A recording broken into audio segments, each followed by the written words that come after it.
सहनाववतु सहनौ भुनक्तु सह वीर्यं करवावहै तेजस्विनावधीतमस्तु मा विद्विषावहै। ॐ शान्ति शान्ति शान्तिः। मूकं करोति वाचालं पंगुं लङ्घयते गिरिं यत्कृपातमहं वन्दे పరమానందసాగరం. గురువు గారి పాదాలకు, జగద్గురు విష్ణుని పాదాలకు నమస్కారం చేద్దామండి. ఈరోజు 57వ శ్లోకము. యస్సర్వత్రానభిస్నేహః తత్తత్ప్రాప్య శుభాశుభం నాభినందతి నద్వేష్టి తస్య ప్రజ్ఞా ప్రతిష్ఠిత. అర్జున, స్థిత ప్రజ్ఞుడు ఎలా ఉంటాడో తెలుసా? ఈ ఈ జన్మలో మనకు అనుకోండి, ఈ జగత్తులో, ఈ ఐహిక జగత్తులో ఏదే మంచిది కానీ అతను పొంగిపోడు, ఏదే చెడ్డది కానీ అతను పొంగిపోడు. ఈ చెడ్డది మంచిది అనేది అతని మనసుకు ఏది కలగదు. వింటాడు, అయ్యో నాకు ఇలా అయింది అని, మళ్ళీ నాకు ఇలా మంచిదయింది అని రెండు తెలుస్తుంది. అయితే రెండింటికి అతను పొంగడు కుంగడు అర్జున. మళ్ళీ అంతేకాదు, ఇంకెలా ఉంటాడు తెలుసా? అతన్ని ఎవరు పొగిడినా అతను ఏమి దానుకును పొంగడు. మళ్ళీ అతన్ని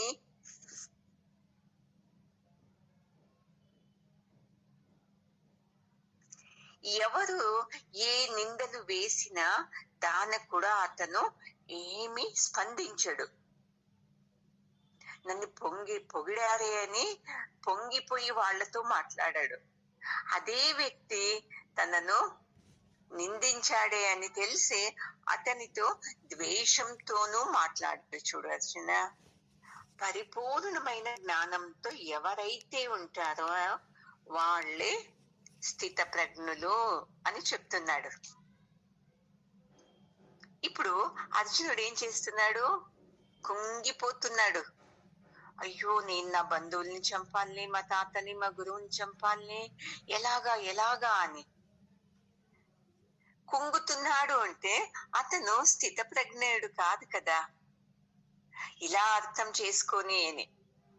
ఎందుకంటే అర్జునునికి అహంకారం. నేను 3 లోకాలకు వీరుడు, నా సమం ఎవరూ లేరు అని. తన బాహులో శక్తి ఉంది. అయితే ఏం చేస్తాము? తన బుద్ధిలో ఆ నిలకడ స్థితి లేదు, అతనికి జ్ఞానం లేదు. అందుకే పరమాత్ముడు చెప్తున్నాడు, ఇవన్నీ బాగా అర్థం చేసుకుని చాలు. స్థిత ప్రజ్ఞుడు అంటే ఏదో చేస్తాడు, ఏదో మాట్లాడతాడు అని కాదు. తనకు ఏది వచ్చినా కుంగడు పొంగడు, ఎప్పుడు సమస్థితిలోనే ఉంటాడు. అలాంటి వాళ్ళు చాలా అపురూపం కదండి. మనం ఏం చేస్తాము? అమ్మో, ఏదో ఒక శుభవార్త విన్నామంటే అందరికీ చెప్పుకొచ్చేస్తాం. మా ఇంట్లో ఇలాగైంది, మేము అది కొన్నాము, మేము ఇది కొన్నాము, ఏదేదో కొన్నాము అని. అయితే ఏదో ఒక దుఃఖం విషయం అయిందనుకోండి, మిమ్మల్ని ఎవరో అన్నారండి, మీరు అన్యాయం డబ్బుతో కొన్నారు అని అన్న వెంటనే ఆ సుఖమంతా ఏమవుతుంది? దుఃఖంగా మార్పాడవుతుంది. మీరు న్యాయంగా సంపాదించి కొన్నారు. అయితే ఎవరన్నా ఈ మాట అన్న వెంటనే మీ మనసులో ఏమైపోతుంది? అప్పుడు అయ్యో ఇలా అనేసారా, నేను అలాంటి దాన్ని కానీ, నేను మంచిదాన్ని కదా అని కుంగిపోతుంటారు. చూడండి, అందుకే బయట శత్రువుల్ని మనము వాళ్ళ మీద యుద్ధం చేసి గెలుపు పొందేది ముఖ్యం కాదండి. చూడండి ఎంత బాగా చెప్తున్నాడు పరమాత్ముడు. మొదట మనలో ఉంది కదా, ఈ శత్రువులు ఉన్నారు కదా, అసూయ, ద్వేష, కోపము, అహంకారము, ఈ శత్రువుల మీద మనము జయం సాధించాలండి. ఇదే చూడండి భగవద్గీతలో ఎక్కువ చెప్పేది. నీ మనసుని స్థిమితంగా పెట్టుకో, నీలో కామక్రోధాలంతా కన్వర్ట్ చేసుకో మంచి గుణాలుగా అని ఇలా చెప్తుంటారు మనకు. ఎవరైతే తన ఇంద్రియాల మీద జయం సాధించింటాడు చూడండి, అతనే ముని. అతను ఎలా ఉంటాడో చెప్పాను కదా ఇప్పుడు. ఏది మంచిది వచ్చినానో అలాగే స్థిరంగా ఉంటాడు. ఏది ఆనందం వ్యక్తమే చేయడు. దుఃఖం వచ్చినాను అంటే అతను దుఃఖాన్ని కూడా వ్యక్తం చేయడు. సంయమిగా ఉంటాడు చూడండి. అందుకే చూడండి హిమాలయాల్లో ఋషులు అసలు బయటికి రాదు చూడండి.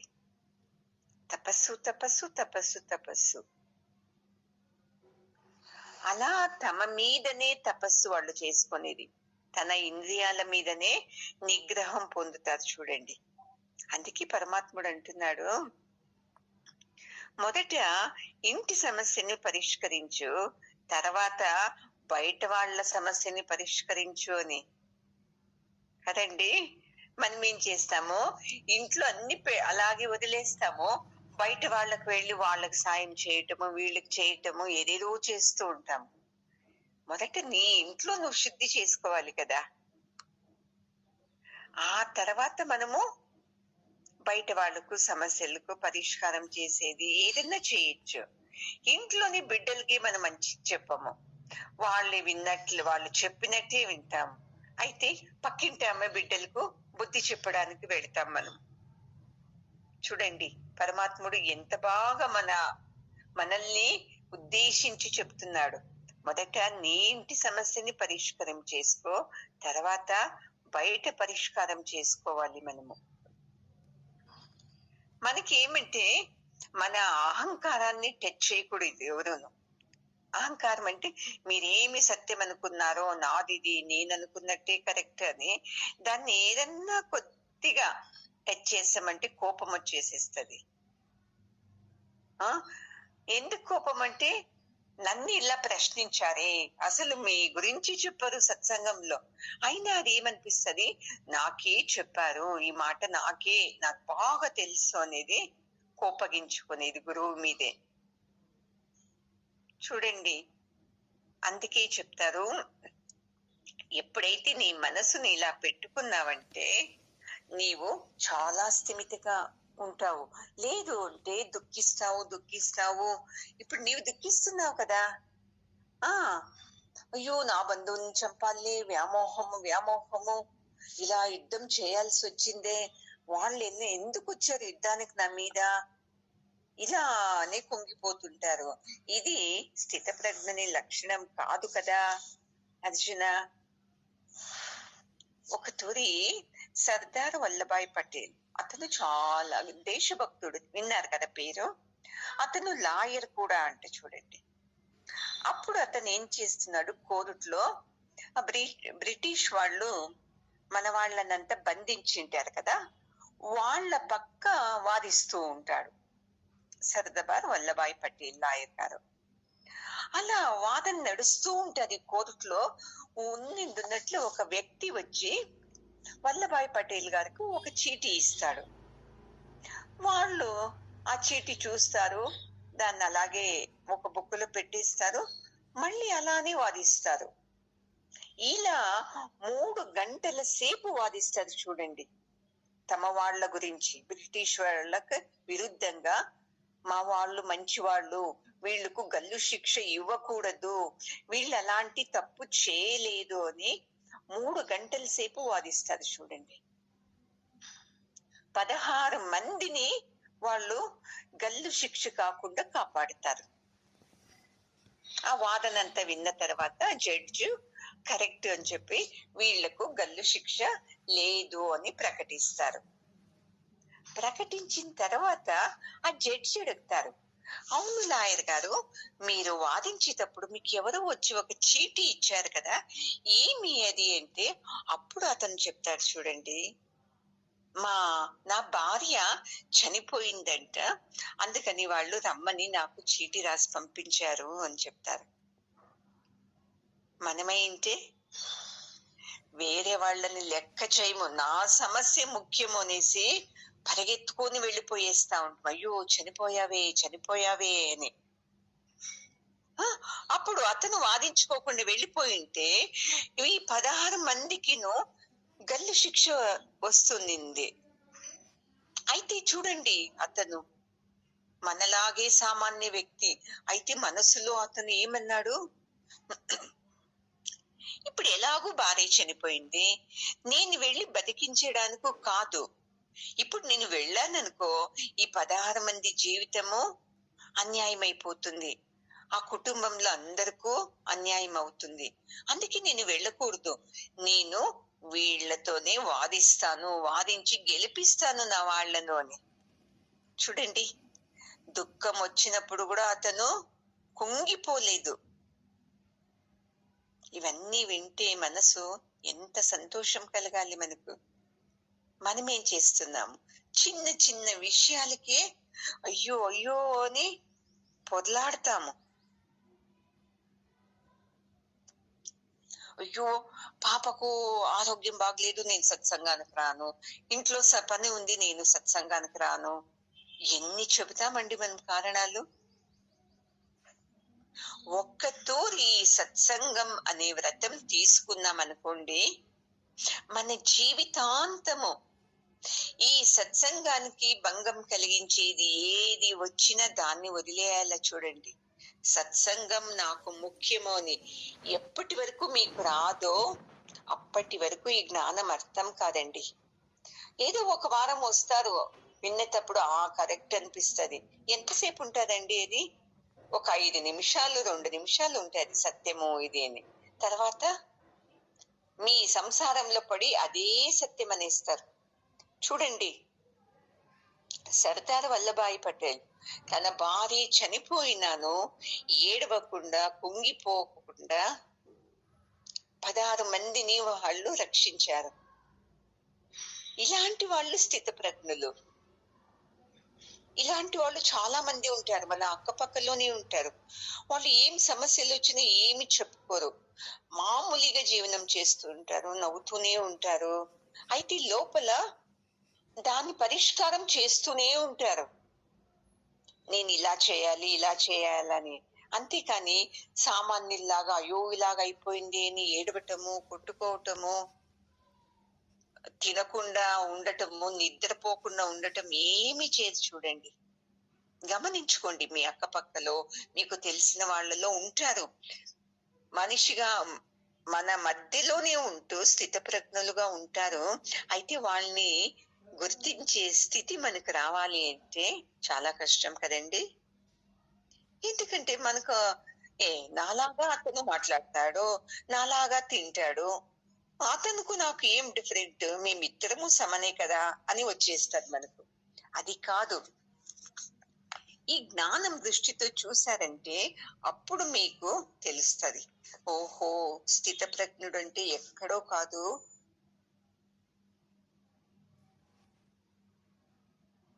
మన మధ్యలోనే మన ముందే ఉంటారు, వాళ్ళని గుర్తించాలి అంతే నేను అని మనకు అప్పుడు తెలుస్తుందండి.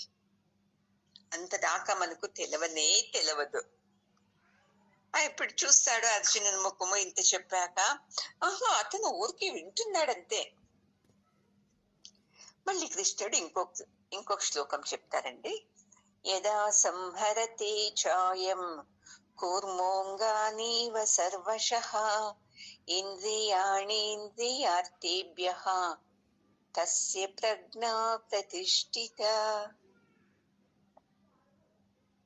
ఇక్కడ అమ్మ ఆమెన తెలుగಲ್ಲಿ ಏನನ್ನದು? ఇప్పుడు చూడండి, నీళ్ళలో తాబేలు ఆనందంగా అది పరాడుతూ ఉంటుంది. ఆ నీళ్ళలో ఆ తాబేలు అక్కడ ఉంటుంది అనుకోండి, మీరు ఇక్కడే దూరంలోనే ఆ నీళ్ల పైన ఒక చిన్న రాయి వేయండి, లేకుంటే ఏదైనా శబ్దం చేయండి, వెంటనే ఏం చేస్తుంది, తన కాళ్ళు చేతులంతా ఆ చిప్పులోకి లోపలికి లాక్కొనేస్తుంది. చూసే వాళ్ళకి పైన ఏమి, అయ్యో ఇది ఏదో చిప్ప పడి ఉంది ఇక్కడ అనుకోవాలి. అలా తన లోపలికి, తన అంగాలన్నీ లోపలికి తీసుకొనిస్తది. అలాగే అర్జున ఈ స్థిత ప్రజ్ఞుడు అంతే. ఎప్పుడైతే ఇక్కడ తనకు విరుద్ధంగా ఏదో నడుస్తుంది, ఏదో మాట్లాడుతున్నారు, ఏదేదో వేరే విషయాలు మాట్లాడుతున్నారు, ఇవన్నీ తెలిసిన వెంటనే అతను హుషారైపోతాడు. ఓహో ఇక్కడుంటే మంచిది కాదు, ఇది మంచి వాతావరణం కాదు అని తన ఇంద్రియాలన్నీ లోపలకు మరల్చుకుంటాడు. అంటే వినకుండా ఉండటము, దాన్ని చూడకుండా ఉండటము, దాని గురించి ఆసక్తి కనబరించకుండా ఉండటము, ఇలాగా తన లోపలికి తన ఇంద్రియాలన్నీ లాక్కొనిస్తాడంట. చూడండి, అందుకే ఆ తాబేలు ఎగ్జాంపుల్ ఇచ్చారు. స్థిత ప్రజ్ఞుడు అంతే అర్జున. ఇలా ఎవరన్నా అనవసరంగా మాట్లాడేటప్పుడు, ఏదేదో చేసేటప్పుడు ఏం చేస్తాడో, నాకు ఇది అనవసరము, ఈ మాటలు నాకు వద్దు అనేసి తన ఇంద్రియాలని తన లోపలికి లాక్కుంటాడు. అంటే వినకుండా ఉంటాడు, విని దాని గురించి ఏది కామెంట్ చేయకుండా ఉంటాడు. ఈ స్థితిలో ఎవరు ఉంటారో వాడు నిజంగా స్థిత ప్రజ్ఞుడు అర్జున. అతను ఎక్కువ మాట్లాడాడు, తెలుసు ఈ సందర్భంలో నేను మాట్లాడానంటే తప్పు లేదు తనది, అయినా నేను మాట్లాడానంటే వాళ్ళు ఇంకా ఎక్కువ కోపోద్రిక్తులవుతారు, ఇది అనవసరము అని సైలెంట్ అయిపోతారంటే. చూడండి, మనం ఎలాగుండామంటే ఒక్క మాట మనల్ని అన్నారంటే మనం ఏం చేస్తాము, 10 మాటలు అనేసిస్తాము.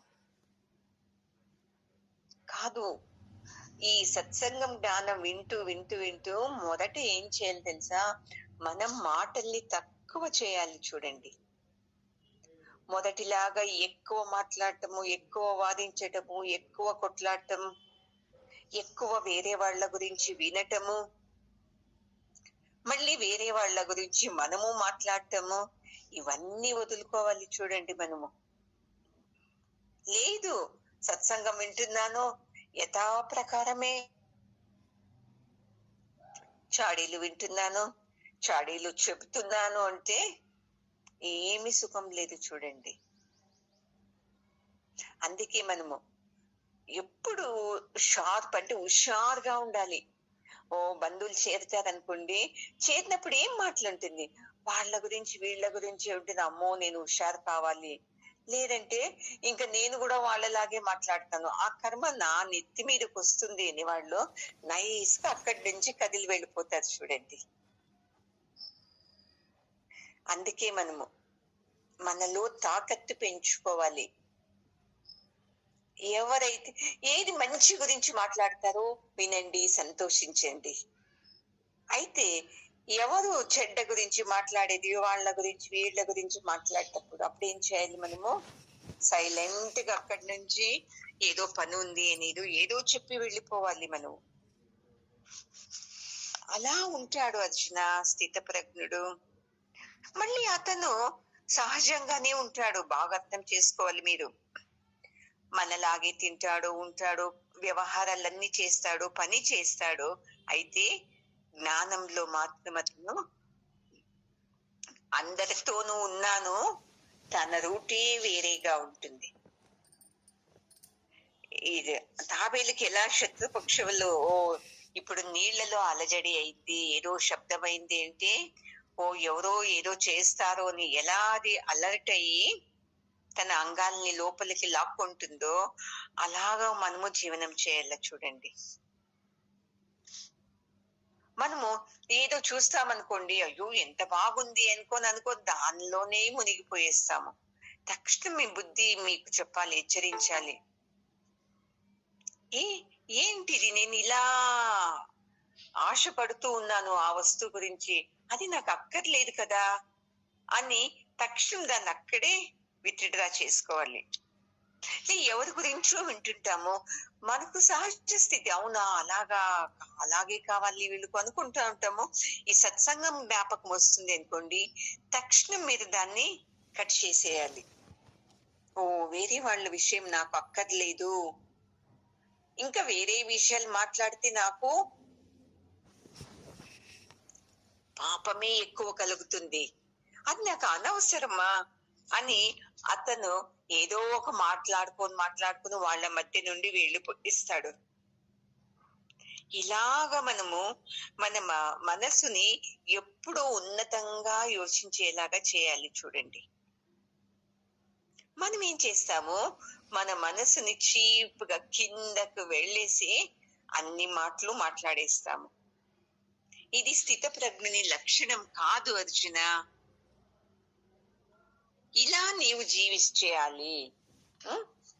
వాళ్ళెవరో అంటారు, వీళ్ళెవరో అంటారు, యుద్ధం చేయను, నేను వెళ్ళిపోతాను కాదు. స్థిత ప్రజ్ఞుడు ఎలా ఉంటాడు? సుఖం వచ్చినప్పుడు పొంగడు, దుఃఖం వచ్చినప్పుడు కుంగడు. అలాగ నీవు యుద్ధం చేయాలి. అవును, ఇది నా కర్తవ్యం, ఇది నేను క్షత్రియుడు కదా, నేను యుద్ధం చేయకుండా ఇంకెవరు చేస్తారు అని ఇలా వచ్చింది అనుకోండి, అతను ముందుకు వెళతాడు. సంసారంలో సమస్యలు సహజమే. అందరి ఇంట్లో ఉన్నట్లు నా ఇంట్లోనూ ఉంది సమస్యలు. నేనేం డిఫరెంట్ కాదు కదా, ఎందుకు భయపడాలి? మన అలాగే కదా. అయ్యో, మా ఆయన ఏమన్నా గట్టిగా మాట్లాడాడంటే బయటికే వెళ్ళడం, ఎందుకంటే అక్కపక్క వాళ్ళు అడుగుతారు, నాకు సంకోచం అవుతుంది. ఇవన్నీ వదిలేయాలి. చూడండి, సంసారం అన్నాక మాట వస్తుంది, వాళ్ళ ఇంట్లోనూ వస్తుంది, మన ఇంట్లోనూ వస్తుంది. ఇలా అనుకోవాలి. కానీ నా గురించి ఏమనుకుంటారో అని బయటకు వెళ్లకుండా ఉండటం, ఇవన్నీ చేయకూడదు. ఇలా మన మీద మనము తాకత్తు పెంచుకోవాలి. చూడండి, ఈ సత్సంగం, ఈ జ్ఞానం నుండి ఇదే వచ్చేది. చూడండి, మన మీద మనకు తాకత్తు వస్తుంది.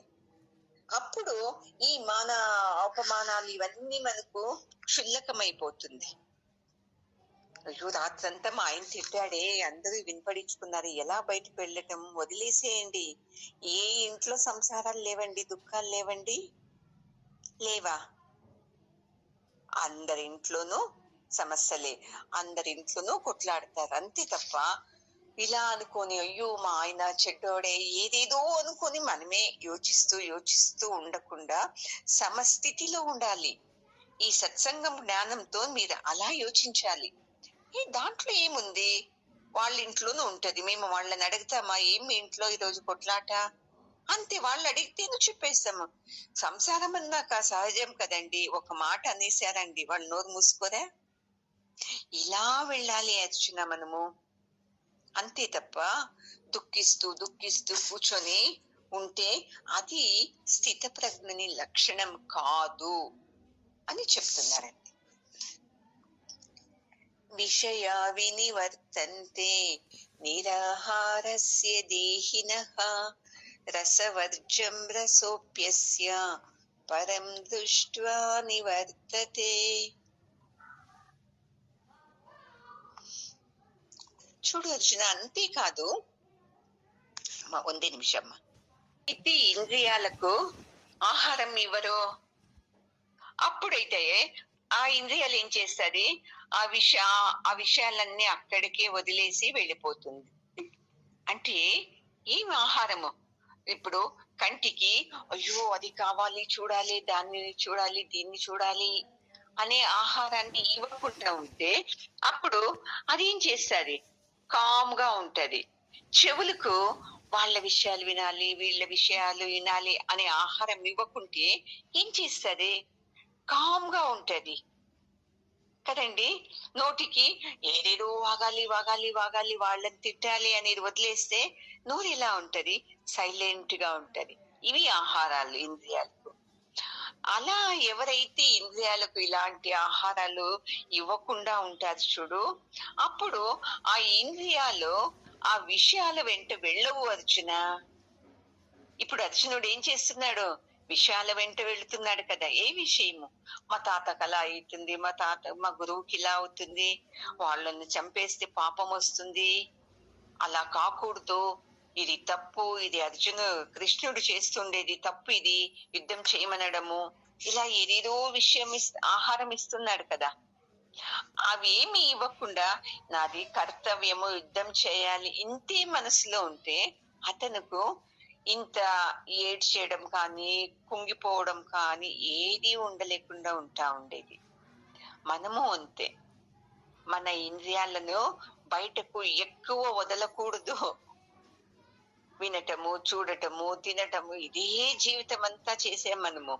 ఈ జన్మలో ఈ భగవద్గీత జ్ఞానం వింటూ వింటూ మన ఇంద్రియాలని ఇలా లోపలికి మనము అప్పుడప్పుడు లోపలికి మనమే బలవంతంగా పీల్చుకోవాలి. నువ్వు రా, ఏమి చూస్తావు, ఎంత చూస్తావు, అవి ఏముంది దాంట్లో అని కంటిని మన లోపలికి తిప్పుకోవాలి.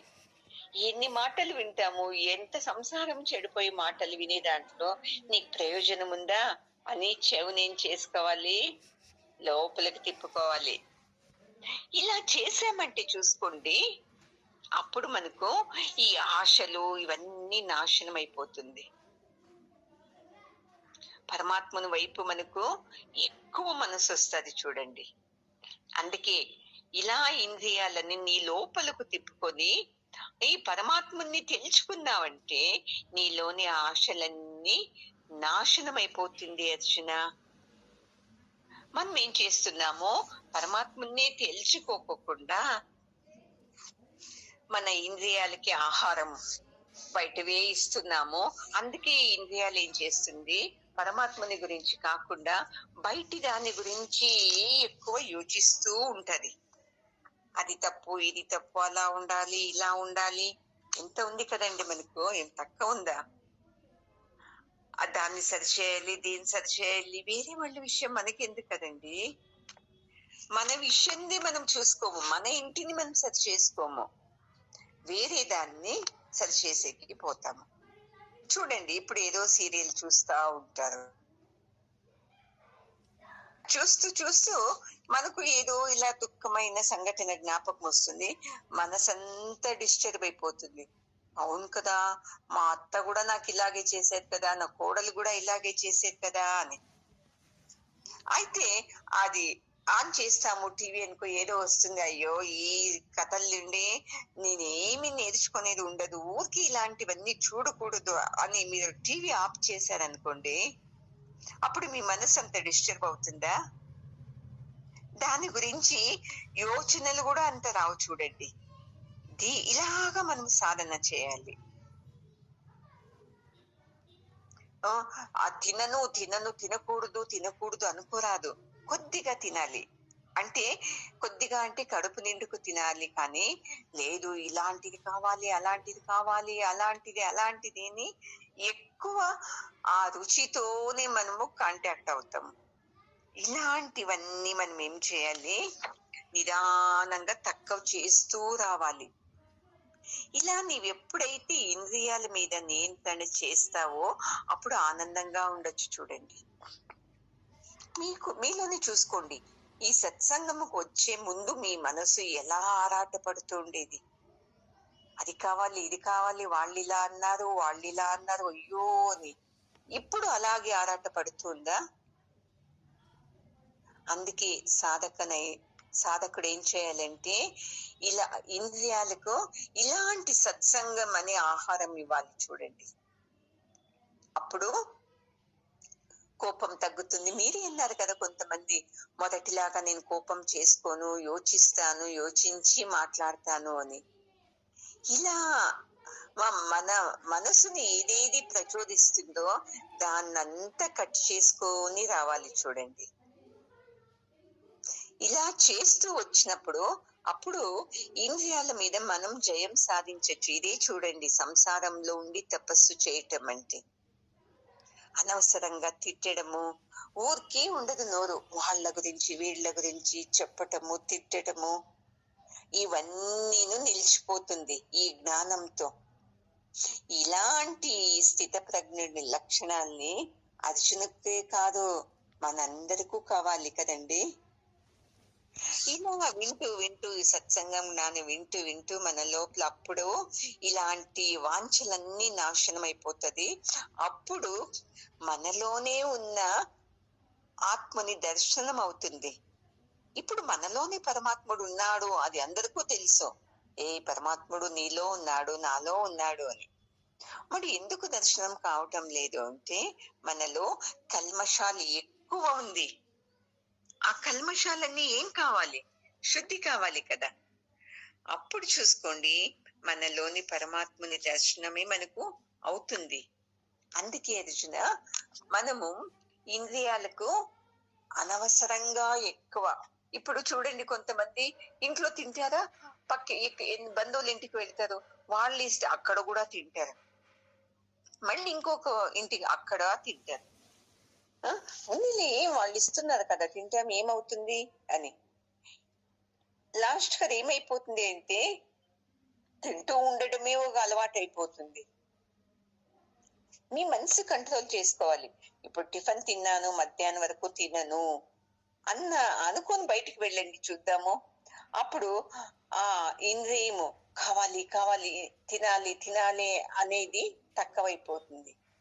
ఇలా మీ ఇంద్రియాలన్నింటినూ మీరేనే కంట్రోల్ చేసుకొని రావాలి. అప్పుడే మనకు ఈ స్థిత ప్రజ్ఞని లక్షణం రావటానికి సాధ్యమవుతుంది అర్జున.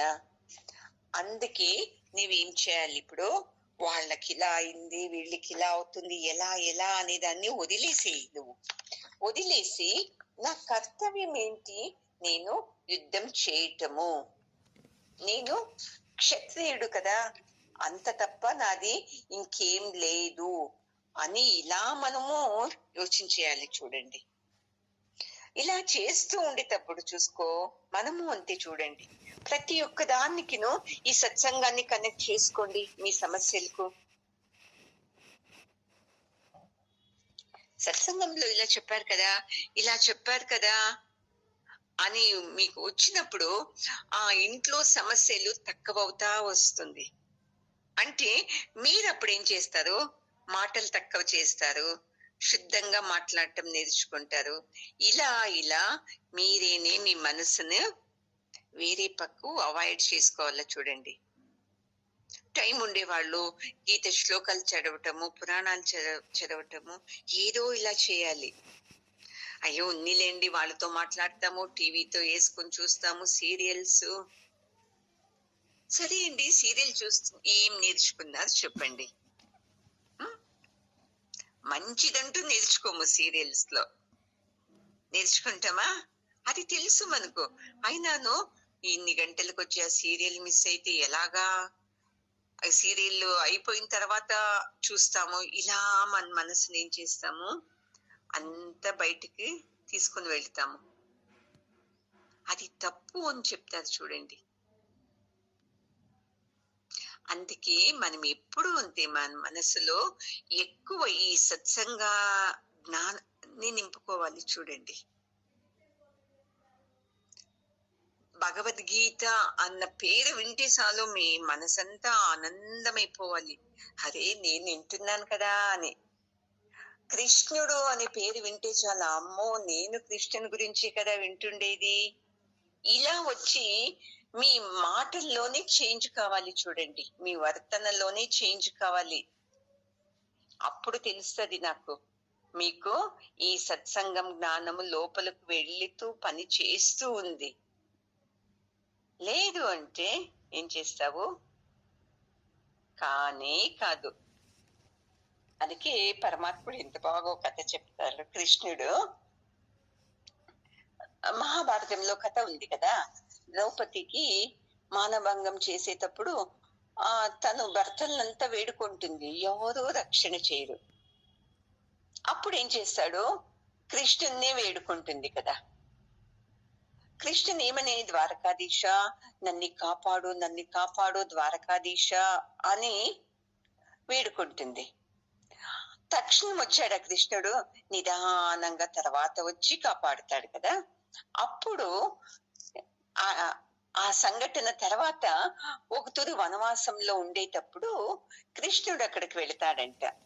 అప్పుడు ద్రౌపది జ్ఞాపకం చేసుకుంటుందంట, కాదు కృష్ణ, నేను నిన్ను వేడుకుంటుంది కదా ద్వారకాధీశ, వచ్చి నన్ను కాపాడు, నీవే నన్ను కాపాడాల్సింది, వీళ్ళందరూ నాకు ఇలా మానభంగం చేస్తున్నారు అని వేడుకుంటే నువ్వెందుకు లేటుగా వచ్చావు? ఆ తొందరగా రావచ్చు కదా నీవు అని అడుగుతుందంట. అప్పుడు కృష్ణ అడుగుతాడంట, నీవు ఏమని ప్రార్థించావు చెప్పు అని. ఈ ద్వారకాధీశ నన్ను వచ్చి కాపాడు అన్నాను అంటే, మరి నేను ద్వారకా నుండి రావాలంటే లేట్ అవుతుంది కదా, అది నీవు అనుకోవచ్చు కదా. నాలోనే ఉన్న, నా హృదయంలోనే ఉన్న పరమాత్మ నన్ను కాపాడు అని ఎందుకు అనుకోవు నువ్వు? ఎందుకు అనుకోలేదు నీవు? చూడండి ఎంత బాగుంది. నాలోనే ఉన్న ఆత్మస్వరూపుడైన నీవి నన్ను కాపాడు అనుకుంటే తక్షణం వచ్చి కాపాడుతా ఉంటుంది. అయితే నీవు నన్ను ఎలా గుర్తించుకున్నావు? ద్వారకలో ఉండే కృష్ణుడే వచ్చి నన్ను కాపాడు అని వేడుకున్నావు. తప్పు కదా ఇది. చూడండి ఎంత సూక్ష్మం అనేది ధర్మ మార్గం. ఇలా మనం ఏం చేస్తున్నామంటే మనలోనే ఉన్న ఈ ఆత్మతత్వాన్ని వదిలేసేసి ఎక్కడెక్కడో ఉన్నాడు, అక్కడికి వెళితేనే మనకు మంచిదవుతుంది, అక్కడ చేస్తేనే. కొంతమంది చూడండి, ఆ గుడిలో చేస్తేనే పెళ్లి చాలా సక్సెస్ అవుతుందండి. ఆ గుడిలో ఆ టైంలోనే చేయాలంటే తాళి కడితే వాళ్ళు చల్లగుంటారంట. ఇలానే ఎన్ని పెళ్లిళ్ళు చేశాము, ఎవరైనా ఆనందంగా ఉన్నారా అండి? అన్ని ఇలాంటివి చేస్తూ ఉంటాం, కానీ జ్ఞానంతో ఎప్పుడు యోచించం మనం.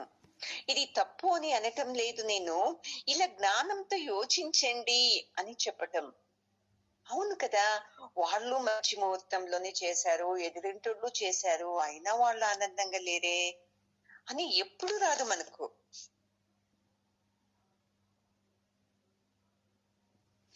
ఈ జ్ఞానంతో మనము యోచించాలి.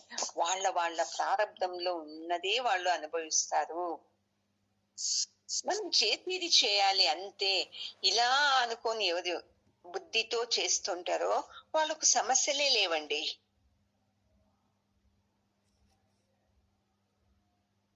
ఈ జ్ఞానం ఉపయోగించుకోకుండా ఈ లౌకికంలోకి మన ఇంద్రియాలన్నీ వదిలేసి వాళ్ళు చెప్పింది కరెక్ట్, వీళ్ళు చెప్పింది కరెక్ట్, నేను విన్నది కరెక్ట్ అని మనం అనుకుంటా ఉంటే, ఇలా అర్జునుడు ఎలా ఏడుస్తున్నాడో నాకు యుద్ధం వద్దు అని, అలాగే మనము నాకు ఈ జీవితమే వద్దు, ఈ సంసారమే వద్దు, ఏం కర్మ చేసుకున్నానో అని ఎన్ని తూర్లు ఏడవలేదండి మనము. దీని నుండి మనం విముక్తం అవుతాం. చూడండి, ఏది వచ్చినా కుంగకుండా పొంగకుండా అయింది. నా ప్రారంభంలో ఇవన్నీ నేను అప్పుడు ఆర్డర్ ఇవన్నీ జరగాలి అని జరుగుతుంది. నేనేం చేస్తాను, ఈ భగవద్గీత జ్ఞానంతో వీటన్నిటినీ సరిచేసుకుని వెళ్తాను. ఈ భగవద్గీత జ్ఞాన ఖడ్గంతో ఈ సమస్యల మీద పోరాటం చేసి నేను గెలుస్తాను అని ఉండాలి. కానీ ఏడవటము, కుంగిపోవడము, నా కర్మ ఇది, నాకే ఇలాగా కావాలా, నేనేం తప్పు చేశాను, ఇవన్నీ వదిలేయాలి. చూడండి, అప్పుడే మనం ఆనందంగా ఉండేకు సాధ్యమవుతుంది. సరేనా?